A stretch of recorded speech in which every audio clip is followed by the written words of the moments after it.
11번 문제도 행정 절차에 관한 겁니다. 모의고사 19년도 3차 문제인데요. 자, 고시의 방법으로 불이익 처분을 하는 경우에는 상대방이 특정되기 어렵기 때문에 행정절차법상 상대방에게 의견 제출 기회를 주어야 한다라는 지문의 해석에 있어서 그 상대방이 없기 때문에 의견 제출 기회를 꼭 주어야 하는 것은 아니라고 판단을 했습니다. 그래서 기억 지문을 보시면요.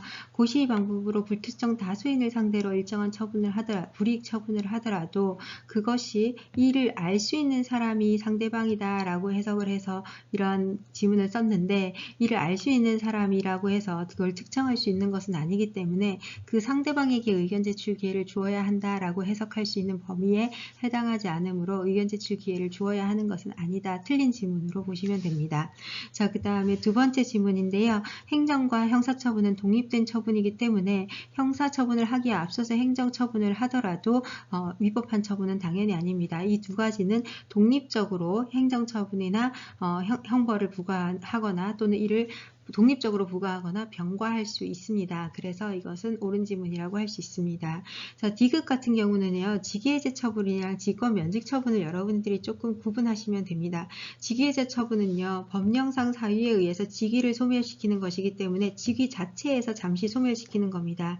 그래서 직무수행 능력이 부족하거나 근무 성적이 극히 나쁜 자, 그 다음에 징계 의결이 요구 중인 자, 또는 형사사건으로 기소된 자, 이러한 경우에는 이 직위 해제를 할 수 있는데, 이 직위 해제는 인사상 불이익에 불과하고 징계 행위 자체는 아니기 때문에 사전 통지의 대상이 되지는 않습니다. 하지만 직권면직 같은 경우는 법령상 사유에 의해서 임용권자의 일방적인 의사로 직권으로 공무원 신분을 박탈하는 면직 행위에 해당하기 때문에 사전 통지의 대상에 해당합니다.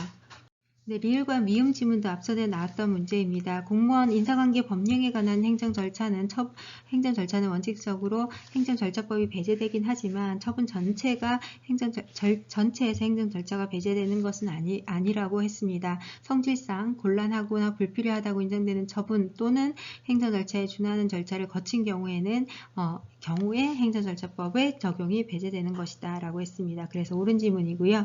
자, 미음 같은 경우는 처분의 이유 제시의 범위였습니다. 근거를 알 수 있을 정도로 상당한 이유를 제시하면 되는데요. 구체적인 조항이나 내용까지 명시하지 않더라도 위법한 것이 되는 것은 아니라고 했고요. 그 다음에 당사자가 충분히 알 수 있어서 행정구제 절차를 받는데 별다른 지장이 없는 경우에는 위법한 처분이 아니라고 했습니다. 자, 그 내용이 여기에 있습니다. 자, 그래서 여기는 그 처분은 위법한 것으로 된다라고 했으니까 틀린 지문으로 보시면 됩니다.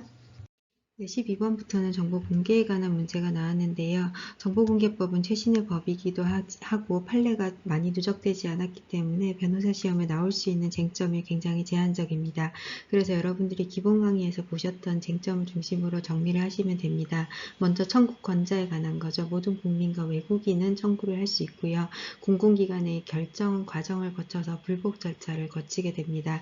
그러면 어떤 정보가 공개 대상 정보고 어떤 정보가 비공개 대상 정보에 해당하는지를 여러분들이 이제 공부를 하시면 되고요. 그 다음에 청구 절차와 방법에 대해서도 이렇게 기출문제에 굉장히 많이 나왔지만 그 내용은 반복해서 나오고 있다는 거 보실 수 있습니다. 불복구제 절차를 포함해서 여러분들이 공부하시면 되고요. 입증책임 부분도 나왔으니까 기출문제에서 출제된 바 있으니까 검토하시면 되겠습니다. 자, 12번 보시면요. 업무 추진비의 예산 집행 내역과 지출 증빙에 관해서 정보 공개 청구를 하였습니다.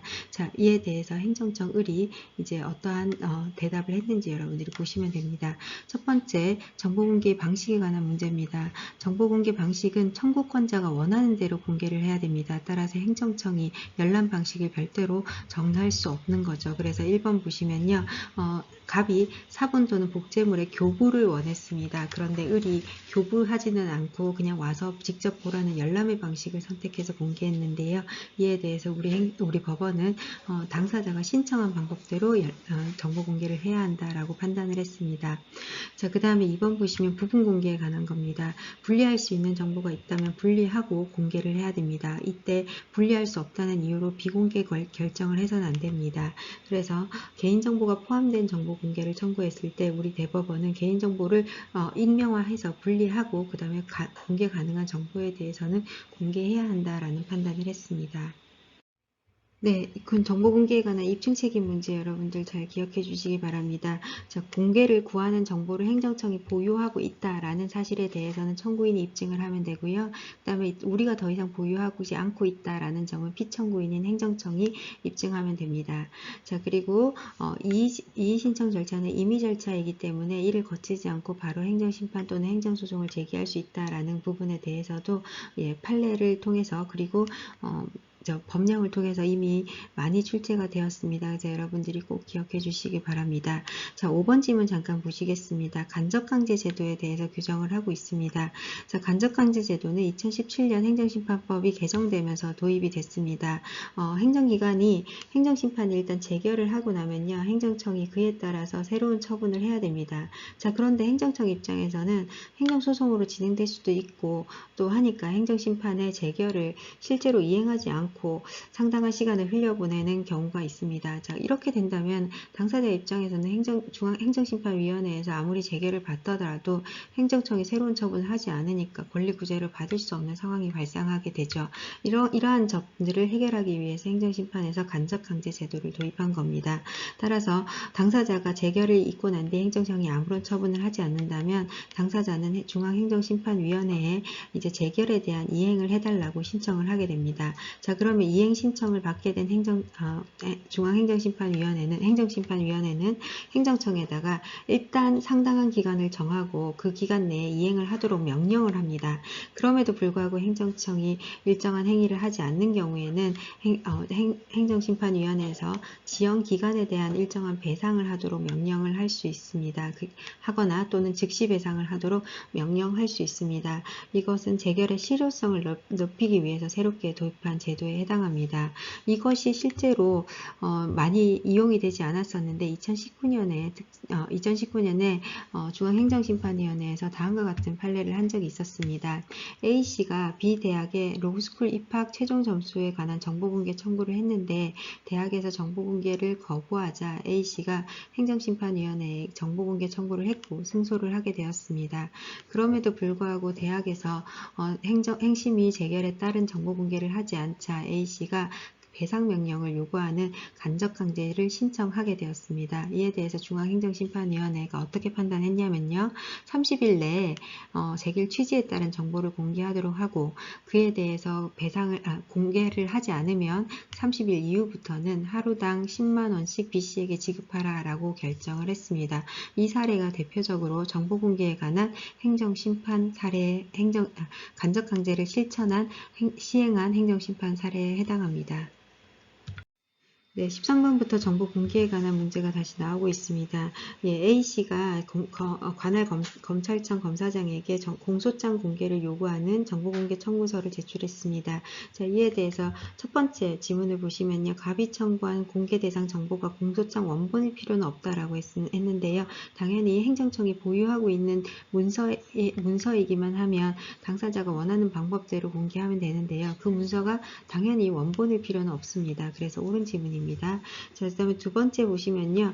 인터넷을 통해서 쉽게 알 수 있는 정보라는 이유로 비공개 정보 판단을 할 수 없다라는 판례 많이 보셨죠. 그래서 공개된 정보라고 하더라도 당사자가 이제 행정청이 관리하고 있는 정보이기만 하다면 그 비공개 결정을 할 필요는 없습니다. 그래서 공개된 정보라는 이유로 비공개 결정의 정당화 사유가 될 수 없다라는 지문은 옳은 지문입니다. 디귿 입증 책임은 앞서 12번 문제에서도 나왔습니다. 공개를 구하는 정보를 공공기관이 보유 관리하고 있을 것이라는 개연성은 청구인이 입증하시면 되고요. 행정청 입장에서는 이 정보를 더 이상 보유 관리하지 않고 있다는 점에 대한 입증 책임만 하면 됩니다. 리을도 앞서 12번에 나온 지문이 똑같이 나왔습니다. 변식 5회 31번에 나온 지문이죠. 그래서 이의신청은 임의 절차이기 때문에 이의신청을 거치지 않고 바로 행정심판 또는 행정소송으로 제기할 수 있습니다. 네, 14번도 전형적인 정보 공개에 관한 판례를 그대로 가지고 와서 문제로 만들었습니다. 환경부가 이제 발암 우려 물질이 검출된 생수 유통업체에 대한 조사를 하고 있다고 발표를 하자 갑이 환경부 장관에게 제조사 명돈에 대한 정보 공개 청구를 했습니다. 이에 대해서 환경부 장관 을은 정보공개법상 법인 단체 또는 개인의 경영 또는 영업상 비밀에 관한 사항으로서 공개할 수 없다라고 공개 거부 판단을 했습니다. 있습니다. 자, 이에 대한 사건입니다. 자, 그러면 첫 번째 1번 보시면요. 갑은 을의 거부 처분에 대해서 이의신청 절차를 거치지 않고 행정심판을 청구할 수 있다. 이건 12번, 13번, 14번에 계속 연속으로 나오는 지문입니다. 그래서 여러분들이 변시에서 연속적으로 계속 나왔기 때문에 굉장히 중요한 지문으로 생각하시면 좋겠습니다. 그래서 이의신청은 임의 절차이기 때문에 바로 행정심판 또는 행정소송으로 갈 수 있다라는 내용이죠. 자, 그리고 정보공개 청구 권자에 관한 내용도 많이 나왔습니다. 우리 판례가 2003년도에 형성이 됐고요. 모든 국민이 정보공개법상 정보공개 청구를 할 수 있습니다. 그리고 이 정보공개 청구권은 법률상 보호되는 구체적 이익에 해당하기 때문에 이 정보공개 청구에 대한 거부처분을 받았을 때 행정소송으로서 권리구제를 청구할 수 있는 법률상 이익이 있는 이익이다라고 판단을 했습니다. 3번을 보시면요. 제3자의 권리와 관련된 내용입니다. 행정청에게 정보공개 청구가 이루어졌을 때 행정청은 이 정보를 공개했을 때 제3자에게 미치는 영향을 반드시 고려해야 됩니다. 그래서 공개 청구된 정보가 제3자와 관련됐을 때는 지체 없이 그 제3자에게 통지하여야 합니다. 네, 3번 지문에서 제3자와 관련된 정보가 있는 경우에 행정청은 반드시 그 제3자에게 관련된 정보가 있다라는 사실을 통지해야 한다고 말씀을 드렸습니다. 자, 그랬을 때 이 제3자는 본인과 관련된 정보가 공개될지도 모르기 때문에 이에 대해서 대응을 할 수 있어야 되겠습니다. 이 사례에서 본다면 갑이 환경부 장관에게 발암물이와 물질이 포함된 생수를 유통시킨 회사에 대한 정보 공개를 청구했기 때문에 환경부 장관 입장에서는 이 정보를 공개하기 전에 관련된 회사들에게 본인들에 관한 정보가 공개될지도 모른다는 사실을 통보해야 되는 의무가 있습니다. 그러면 이 제3자는 해당 공공기관에 문서로 이의신청을 하거나 행정심판 또는 행정소송을 제기할 수 있습니다. 따라서 4번 지문에서 제3자의 권리구제 수단에 대해서 별도의 규정을 두고 있지 않으나 이 지문은 틀린 지문으로 보시면 되십니다. 5번 지문도 계속 나왔던 문제죠. 부분 공개해야 됩니다. 그래서 두 부분을 분리할 수 있는 경우에는 비공개 정보에 해당하는 부분은 제외하고 공개하여야 합니다. 이 부분과 관련돼서 가장 많이 나오는 게 앞서 13번 지문에서 보셨던 것처럼 개인정보와 그다음에 다른 정보가 융합되어 있는 경우에는 개인정보는 삭제하고 다른 정보는 부분해서 반드시 공개해야 되는 것이 원칙이다라고 보시면 되겠습니다. 네, 15번 2019년 모의고사 문제입니다. 1번 지문 보시면요. 공개대상 정보, 행정청이 직무상 작성 또는 취득하여 관리 중인 문서입니다. 이 문제는 여러분들 보시면 아시겠지만 정보공개법의 지문을 그대로 가지고 와서 만들었습니다.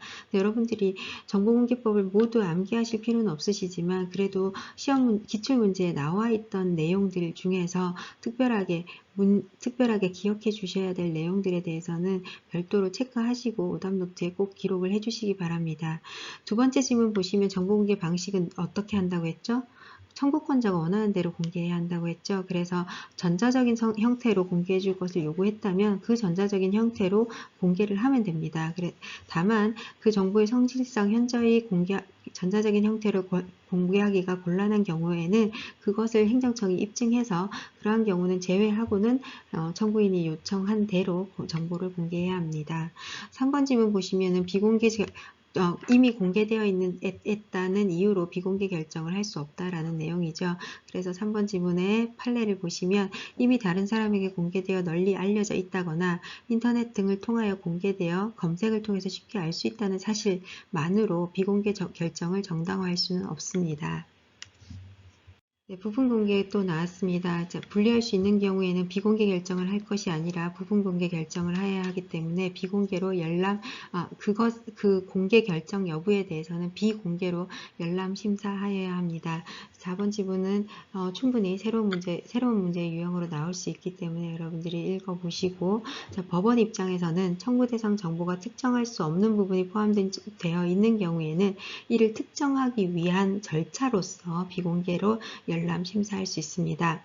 그리고 5번 지문은 굉장히 당연한 지문인데요. 청구권자는 모든 국민이죠. 자, 그런데 우리 정보공개법에서는 외국인도 청구권자가 될 수 있도록 규정을 하고 있습니다. 정보공개법 시행령 제3조를 보시면은 국내에 일정한 주소를 두고 거주하거나 학술 연구를 위하여 일시적으로 체류하는 사람, 그리고 국내에 사무소를 두고 있는 법인 또는 단체는 그 정보공개 청구권이 인정이 되고 있습니다. 감사합니다.